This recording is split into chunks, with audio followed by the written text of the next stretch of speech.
오늘 말씀의 제목은 우리를 넘어지게 하는 악한 말들로 잡아봤습니다. 이 말에는 큰 힘이 있죠. 그래서 우리 속담에도 말 한마디로 천냥빚을 갚는다 할 정도로 말은 굉장한 위력이 있습니다. 물론 이렇게 천냥빚을 갚을 정도로 말을 이렇게 한다라는 것은 굉장히 이제 좋은 경우일 텐데, 반대로 이 말은 이 파괴적인 나쁜 부정적인 그런 힘도 있습니다. 말 때문에 그 오랜 친구 사이에 그 우정이 깨지기도 하고, 또 부부가 가족이 또 공동체 안에서 교회 공동체 안에서도 또 이렇게 말 때문에 시험에 들고, 또 어떤 사람들은 말 때문에 극단적인 선택을 하게 되기도 하고, 그런 부정적인 일들도 일어납니다. 그래서 성경은 야고보서 3장에서 이 말의 이 부정적인 힘에 대해서 아주 적나라하게 말씀하고 있는데요. 3장 4절로 5절에서 이렇게 기록되어 있습니다. 야고보서, 또 배를 보라. 그렇게 크고 광풍에 밀려가는 것들을 지극히 작은 키로서 사공의 뜻대로 운행하나니, 이와 같이 혀도 작은 지체로 돼 큰 것을 자랑하도다. 보라, 얼마나 작은 불이 얼마나 많은 나무를 태우는가. 그렇죠? 작은 불씨가 온 산을 태우고 큰 재난을 가져오는 것처럼 작은 말 한마디가 아주 엄청난 파괴력을 가져올 수 있다라는 거죠.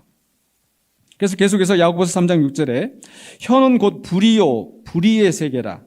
혀는 우리 지체 중에서 온몸을 더럽히고 삶의 수레바퀴를 불사르나니 그 사르는 것이 지옥불에서 나느니라. 우리의 말이 이렇게 엄청난 파괴력을 가지고 있다는 거죠. 그래서 계속해서 3장 7절 8절에 여러 종류의 짐승과 새와 벌레와 바다의 생물은 다 사람이 길들일 수 있고 길들여 왔거니와. 그렇죠.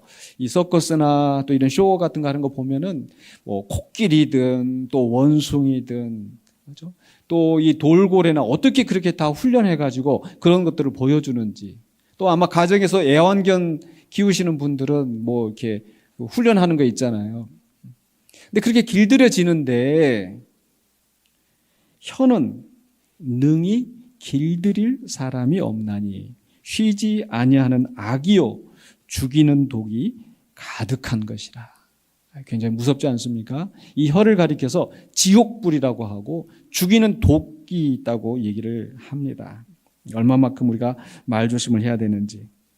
그래서 야고보서 1장 26절에 누구든지 스스로 경건하다 생각하며 자기 혀를 재갈 물리지 아니하고 자기 마음을 속이면 이 사람의 경건은 헛것이라. 정말 경건하다고 하면서 함부로 말하는 것은 바람직하지 않다라는 거죠. 어떤 사람들은 막 자기 생각대로 얘기하고 나는 돌려서 말 못해 뭐 이렇게 하면서 그리고 나는 뒤끝은 없어 뭐 이렇게 하는데 오히려 자기 말로 굉장히 이렇게 상처를 주기도 하고 또 나쁜 결과를 가져올 수도 있다라는 것을 간과해서는 안 된다는 것입니다. 그래서 우리는 우리가 하는 말들을 굉장히 조심하고 정말 우리가 경건한 신앙인으로서 우리의 혀를 길들여야 될 필요가 있습니다. 그런데 오늘 말씀은 우리가 말을 어떻게 하느냐의 문제보다는 말을 어떻게 듣느냐, 또 들은 말들에 대해서 우리가 어떻게 대처를 해야 할 것인가 하는 것을 생각하고자 합니다. 이게 말이 파괴적인 힘이 있기 때문에 또 사람들이 하루 종일 많은 말들을 하고 있어서 이런 악한 말들을 우리가 본의 아니게 많이 들을 수밖에 없습니다. 물론 다른 사람이 선한 말 때문에 위로와 힘을 얻기도 하지만, 그러나 반대로 악한 말을 듣고 넘어지기 쉬운 것이 또한 우리의 모습인 거죠. 악한 말을 듣고 잘못된 정보를 가지고 잘못된 판단을 하고 또 마음의 상처를 받고 하는 그런 경우들이 많이 있기 때문에 우리가 이런 악한 말들에 대해서 어떻게 대처해야 되는지 잘 방어하는 그런 자세를 가져야 된다는 거죠. 그래서 이 방어 운전이라는 거 들어보셨죠? 이 차들이 많이 다니고 있는데 좀 이상한 사람도 많이 있고 하기 때문에 우리가 항상 주의 깊게 골목길에서든지 큰 도로에서든지 누군가 새치기하고 들어오든지 뭐 이렇게 할 때 그냥 내 고집 내 주장만 할 것이 아니라 분명히 내가 권리가 있다 하더라도 한 발짝 양보해서 그렇게 하는 것이 나도 지키고 다른 사람도 지키고 또 이 공동체를 질서를 유지하는 그런 것이기 때문에 우리가 방어 운전을 해야 된다 그런 말을 합니다. 그래서 우리가 말을 들을 때도 우리가 이런 방어하는 그런 자세를 잘 방어를 해야 되겠다 그런 얘기입니다. 이것은 물론 방어 기제를 쓰는 것과는 좀 다른 얘기입니다. 방어 기제라는 것은 이 심리학이나 상담에서 잘 사용하는 말인데 누군가 나에게 대해서 어떤 말을 했었을 때 나를 비판하거나 나에 대해서 섭섭한 말을 했었을 때 거기에 대해서 자꾸 방어하려고 변명하면서 오히려 그 관계를 더 나쁘게 만드는 그런 경우가 있다라는 거죠. 그래서 방어 기제를 될 수 있으면 사용하려고 하지 않아야 된다. 이제 그런 얘기를 하는데요.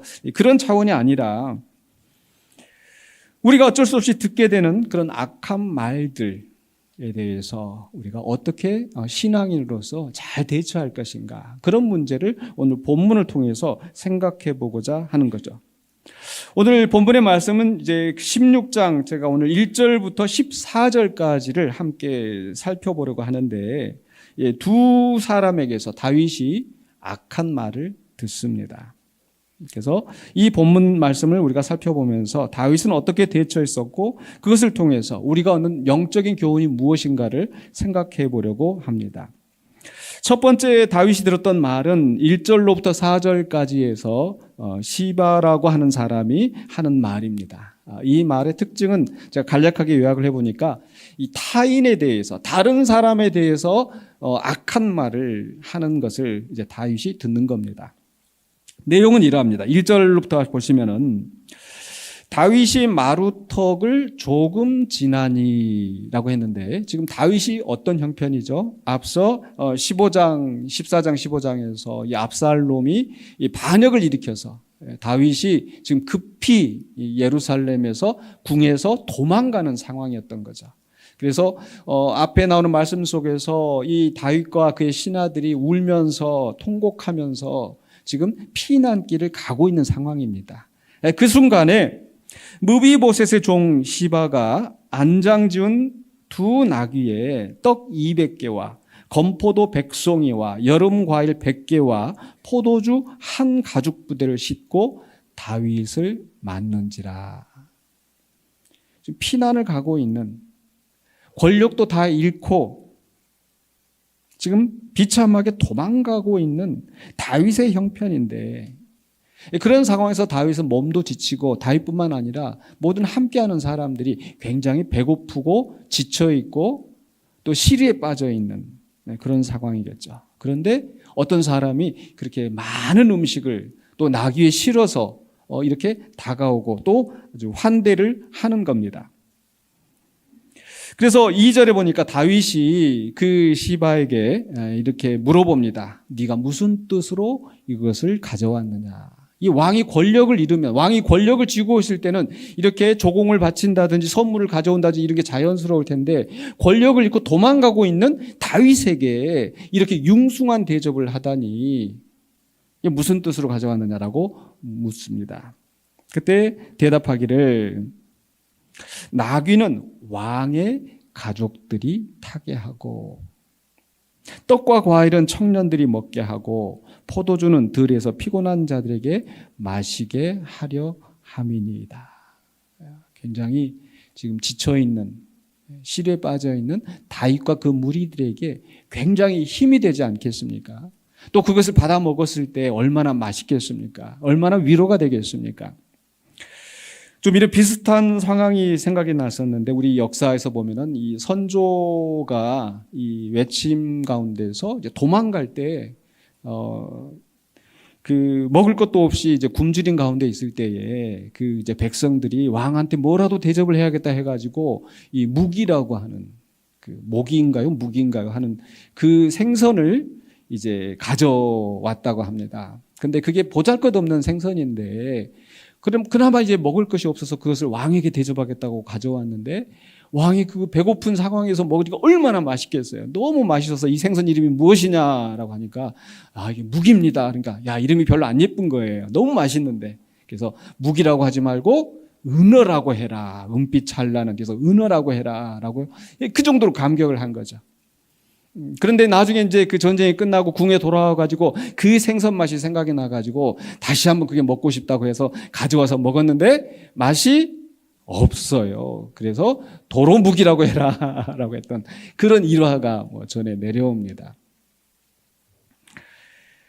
지금 다윗이 도망가는 길에, 피난길에 있는데 이렇게 따뜻하게 이 환대를 하는 이 사람이 얼마나 반가웠겠느냐 하는 거죠. 그런데 그 다음에 이제 3절에서 이어지는 말을 보면 다윗이 이 그 시바에게 내 주인의 아들이 어디 있느냐 지금 묻는 겁니다. 왜냐하면 사실 이 다윗에게 정작 큰 은혜를 입은 사람은 이 시바가 아니라 이 시바의 주인인 바로 무비보셋이거든요. 그러니까 사무엘하 9장에서 보면은 이 다윗이 이제 주변 나라들을 다 정복하고 온 이스라엘의 왕이 되었을 때 이제 사울의 집에 아직 남은 사람이 있느냐라고 찾습니다.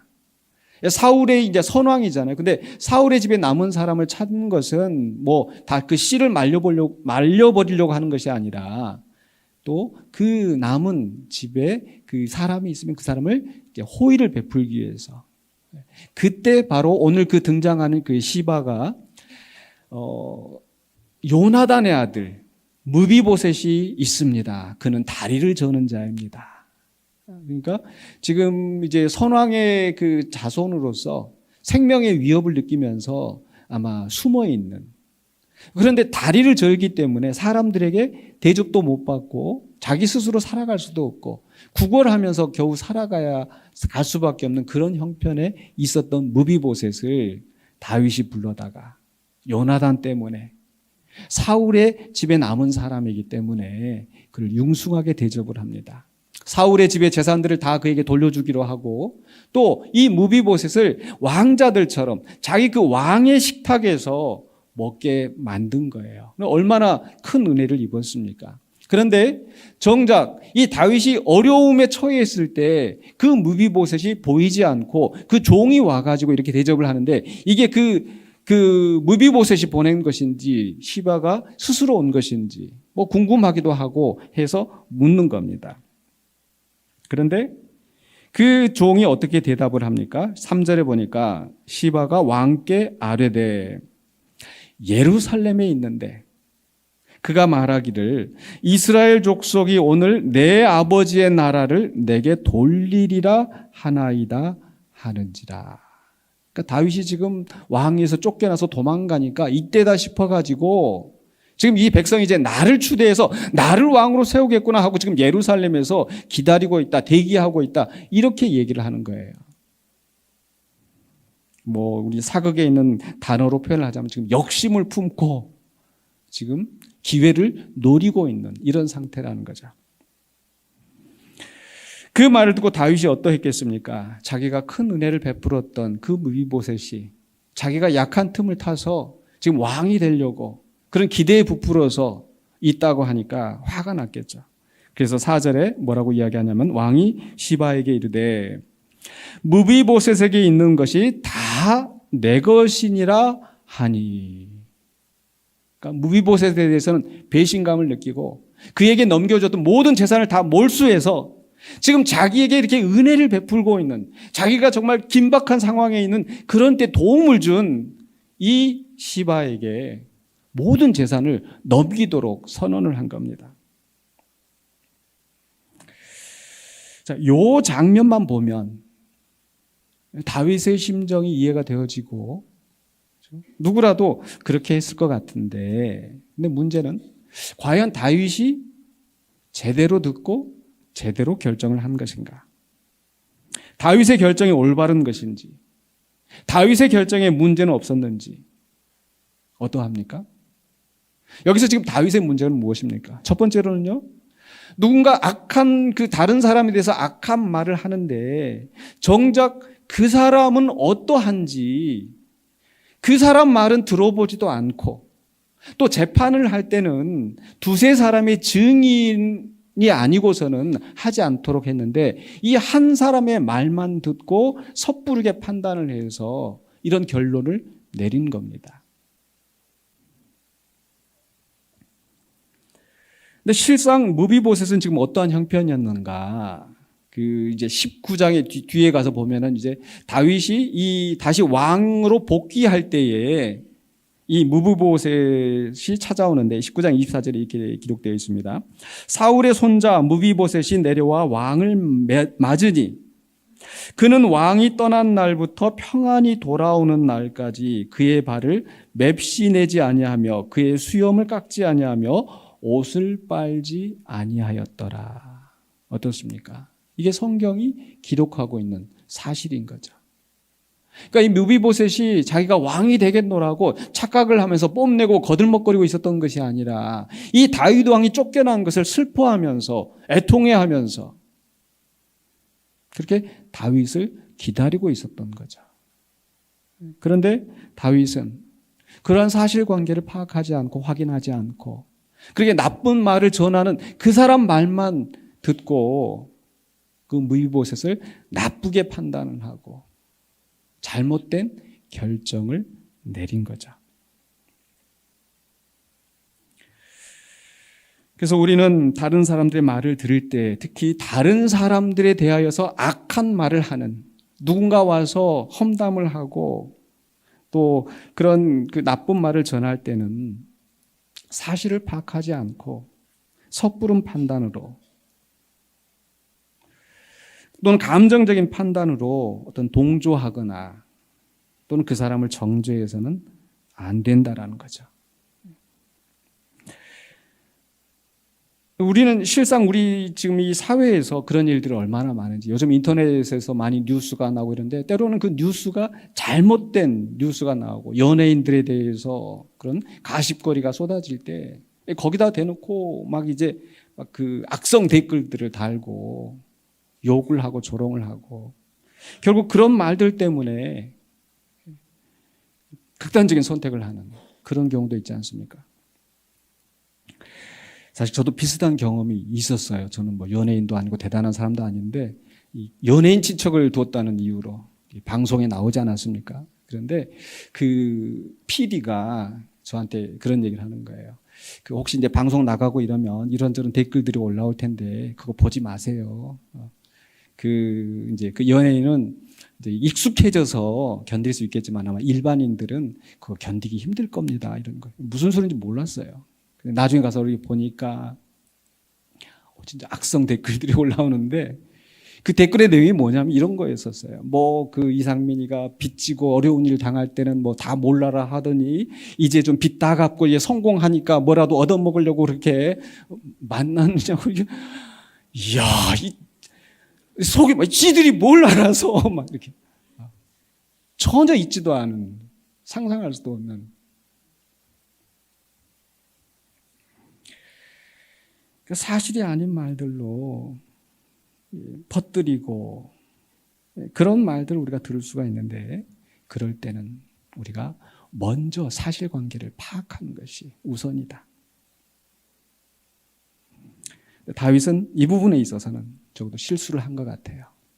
두 번째 5절로 14절에서는 시므이의 말이 나오는데 이 시므이의 말은 반대로 지금 이제 이 앞에 시바는 다윗에게 아주 환대를 하면서 환심을 사면서 다른 사람을 험담하는 이런 경우였었고 시므이의 경우는 아예 적대적으로 와서 다윗에게 나쁜 말을 다윗 자신에게 나쁜 말을 하는 악한 말을 하는 이런 상황입니다. 먼저 5절로 8절에 이 시므이가 하는 악한 저주의 말들이 나오는데 5절 6절에 이렇게 시작합니다. 다윗 왕이 바후림의 이름에 거기서 사울의 친족 한 사람이 나오니 게라의 아들이요.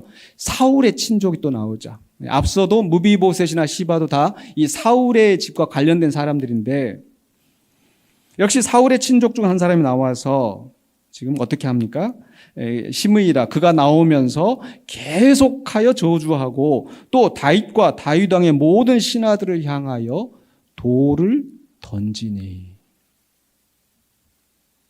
참 기가 막히죠.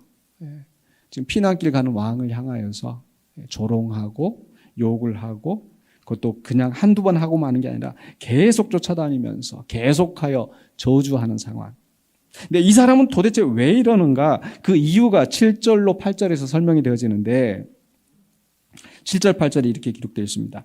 시므이가 저주하는 가운데 이와 같이 말하니라. 피를 흘린 자여 사악한 자여 가거라 가거라 사울의 족속의 모든 피를 여호와께서 내게로 돌리셨도다.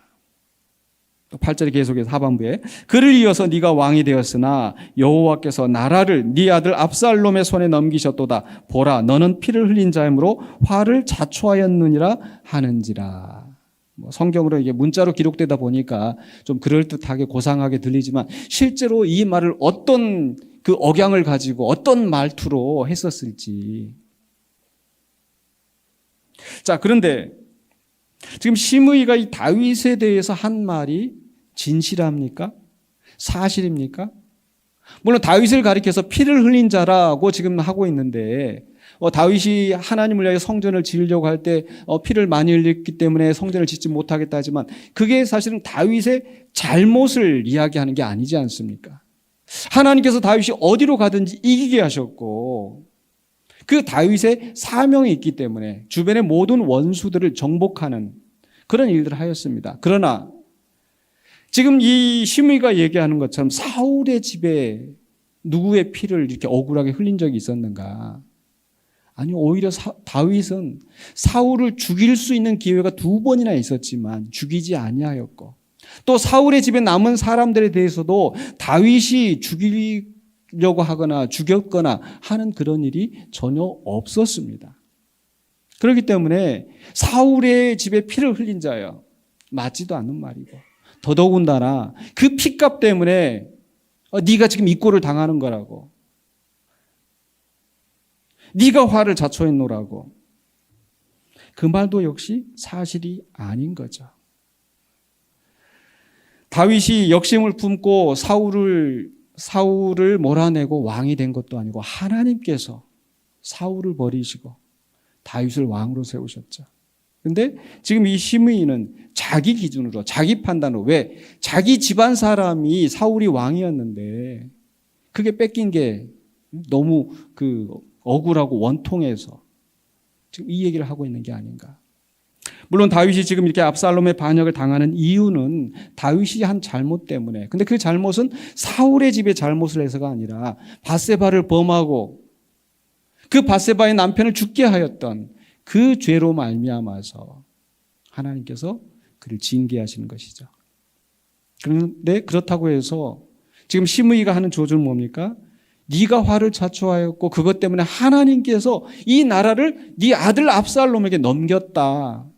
이것도 역시 사실이 아닙니다. 그 다음 장면에서 보면 결국은 압살롬이 죽고 다윗이 왕으로 복귀하지 않습니까? 하나님은 결코 다윗을 버리지 않으셨습니다. 그를 사랑하시기 때문에 징계하시고 그 죄에 대한 책임을 지게 하실 망정 그 나라를 완전히 빼앗으신 것은 아닌데 시므이는 지금 이때다 하고 다윗을 공격하고 비방하고 있는 거죠. 그런데 이런 이 악한 말을 자기를 공격하는 이 말을 듣고 다윗이 어떻게 반응을 했는지 9절로 14절에서 이제 다윗의 반응이 나오는데요. 먼저 9절에 보니까 스루야의 아들 아비새가 왕께 여짜오되 이 죽은 개가 어찌 내 주 왕을 저주하리이까 청하건대 내가 건너가서 그의 머리를 베게 하소서 하니. 화가 굉장히 났죠. 이 죽은 개가 사울의 집안에 남아있는 사람이니까 별 볼 일이 없는 겁니다. 죽은 것과 다름없는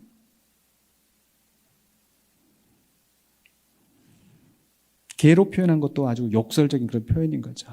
저놈이 지금 저주를 하고 있으니까 거기다 같이 지금 욕설을 퍼붓고 있는데 뭐 쉽게 쉬운 표현을 하자면 내가 가서 저런 목을 따가지고 오겠다고. 사실 이게 보통 사람들의 반응일 것 같아요. 누군가 사실이 아닌 말로 나를 매도하고 그렇게 했었을 때는 막 분이 치밀어 오르고 가서 내가 쏘아붙이든지. 그런 말을 듣고 또 다윗 부하가 지금 분개해서 나서고 있을 때 다윗은 오히려 그를 말리죠. 10절에 이렇게 이야기합니다. 왕이 이르되 스루야의 아들들아 내가 너희와 무슨 상관이 있느냐? 그가 저주하는 것은 여호와께서 그에게 다윗을 저주하라 하심이니 네가 어찌 그리하였느냐 할 자가 누구겠느냐 하고 오히려 그 부하들을 책망합니다. 그런데 사실 저는 이 말씀을 보면서 진짜 하나님께서 시므이에게 야, 너 가서 다윗을 저주해라 이렇게 하셨을까? 전혀 그랬을 거라고 생각되지는 않습니다. 근데 지금 다윗은 이것을 어떻게 받아들이고 있는 거예요? 하나님의 주권과 섭리에 따르고 있는 모습인 거죠.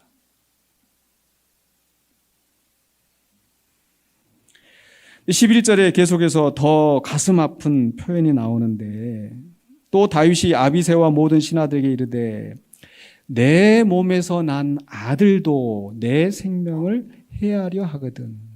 이게 지금 다윗이 정말 마음 아픈 상처 아닙니까? 내 아들이 나를 죽이려고 하는데 하물며 이 베냐민 사람이겠느냐. 베냐민 사람이라고 하는 것은 이제 사울의 집안 사람이기 때문에 그 원한이 남아 있어서 이렇게 하는 것이 뭐가 이상하겠느냐. 그러면서 다시 한번 이야기하죠. 여호와께서 그에게 명령하신 것이니 그가 저주하게 버려두라.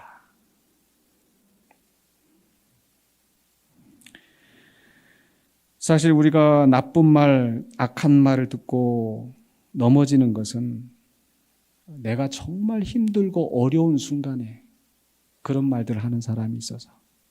그러니까 내가 힘이 있고 뭐 문제가 없을 때는 뭐 들어도 그래도 이길 수 있는데 사업에 실패하였거나 집안에 어려운 일이 있거나 정말 그런 힘들고 어려운 순간에 거기다 대놓고 그렇게 공격하는 말을 할 때 정말 마음이 아프겠죠.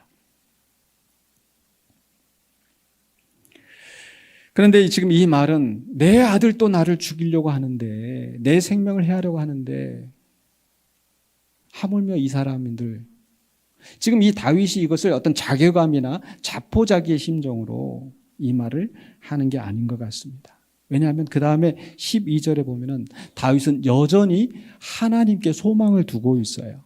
12절 한번 보실까요? 혹시 여호와께서 나의 원통함을 감찰하시리니. 하나님이 나의 속 다 아시는데 내 원통함을 감찰하시리니 그렇다면 오늘 그 저주 때문에 여호와께서 선으로 내게 갚아주시리라. 비록 사람들은 나에 대해서 악한 말을 하고 사실이 아닌 말을 하고 그러다 할지라도 하나님은 알고 계신다. 하나님은 내 원통함을 보고 계신다. 그래서 나를 선히 세우시지 않을까. 과연 그 말씀 다윗의 소망대로 나중에 이제 19장에 가서 보면은 다윗이 이제 복귀할 때 그제서야 시므이가 와가지고 다윗에게 바짝 엎드려가지고 내가 죽을 죄를 지었습니다. 그걸 하나님께서 다윗을 높이십니다.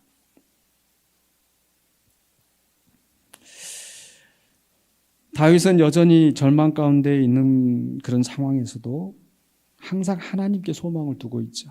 앞서에서도 나온 이야기 보면은 그 언약궤를 제사장들이 메어왔었을 때도 도로 가게 하고 돌려보내고 그러면서 다윗이 했던 말이 뭐예요? 하나님이 내게 은혜를 베푸시면 나를 다시 예루살렘으로 하나님 계신 곳으로 나를 인도하지 않으시겠느냐. 혹시 하나님이 나를 기뻐하지 않으시고 나를 미워하시면 또 내가 그것을 받아들여야 되지 않겠느냐. 그래서 다윗은 그 억울한 상황에서도 하나님께 소망을 두고 견뎌내는 겁니다. 그래서 그 다음 말씀에 보면 13절에 다윗과 그의 추종자들이 길을 갈 때 시므이는 산비탈로 따라가면서 저주하고 계속 쫓아오면서 그를 향하여 돌을 던지며 먼지를 날리더라. 돌을 던지고 흙을 뿌리고 얼마나 괴롭겠습니까? 저도 이 말씀 보면서 과거에 한 3, 4년 전에 아팠던 그런 순간들이 생각이 났어요. 별로 기억하고 싶지 않은 과거의 우리 성도들에게도 그랬겠지만 제가 하지 않은 일로 저를 매도하고 비방하면서 몇 달 동안 계속 심지어는 예배하는 자리에서조차 악한 소리들 계속 하는 것을 들으면서 정말 지겹다.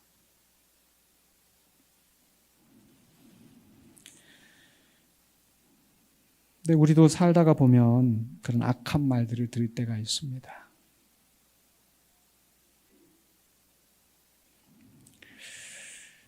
그래서 이제 마지막 이 기사의 마무리는 왕과 그와 함께 있는 백성들이 다 피곤하여 한 곳에 이르러 거기서 쉬니라.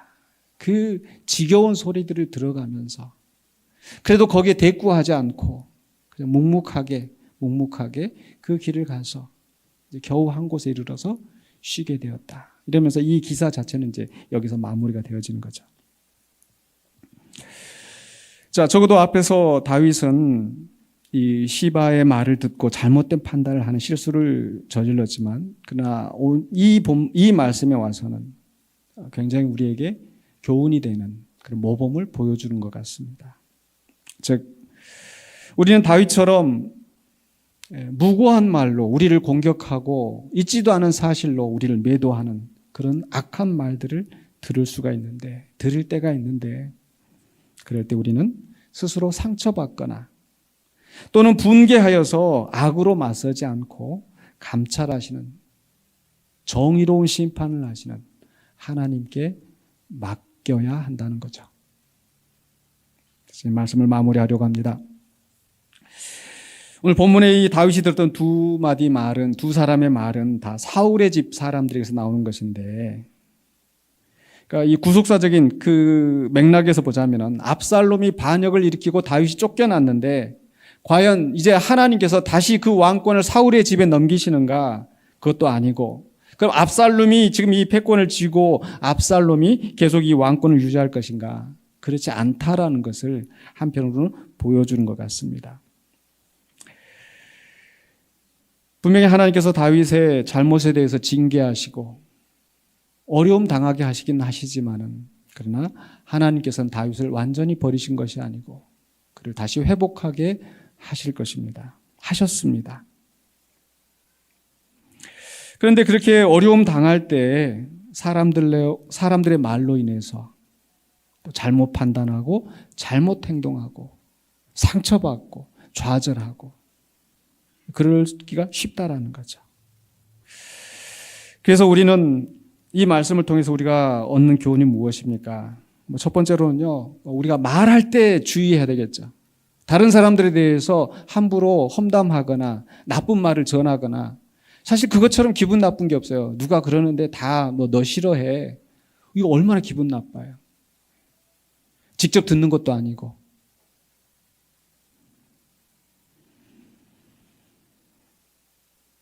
또 다른 사람에 대해서 함부로 인신공격하고 내 기준으로 판단하고 내 감정으로 판단하여서 정죄하고 욕하고 비방하고 저주하고 이것도 역시 우리가 하지 말아야 될 모습이겠죠. 그래서 우리가 말을 할 때 주의해야 되지만 또 말을 들을 때도 주의해야 된다. 왜냐하면 그런 악한 말들이 우리를 넘어지게 하기 때문에. 다른 사람의 말이나 생각을 우리가 조정할 수 없죠. 내 말도 내 혀도 내가 조정을 잘 못하는데 다른 사람의 말을 어떻게 조정하겠어요? 그러니까 결국은 내가 그것을 어떻게 듣느냐. 나를 조정을 해야 돼요.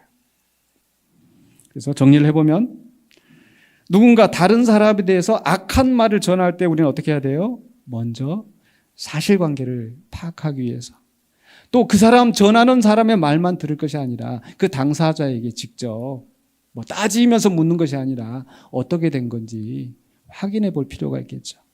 또 때로는 확인이 어려운 상황도 있을 수 있을 거예요. 그럴 때는 그 말 자체를 내 마음에 두지 않고 좀 더 시간을 두고 신중하게 판단할 필요가 있지 않을까요? 또 내 자신에 대해서 직접적으로 악한 말을 하고 나를 아프게 할 때는 어떻게 해야 됩니까?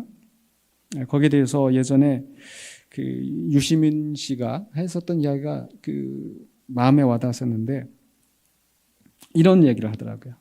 누군가 나에 대해서 비판을 하고 나쁜 말을 하고 이랬을 때 만약에 그 말이 사실이면 내가 듣고 고치면 된다. 근데 만약에 그 말이 사실이 아니면 그때부터는 이것은 내 문제가 아니고 그 사람의 문제이기 때문에 거기에 대해서 신경 쓰지 않아도 된다.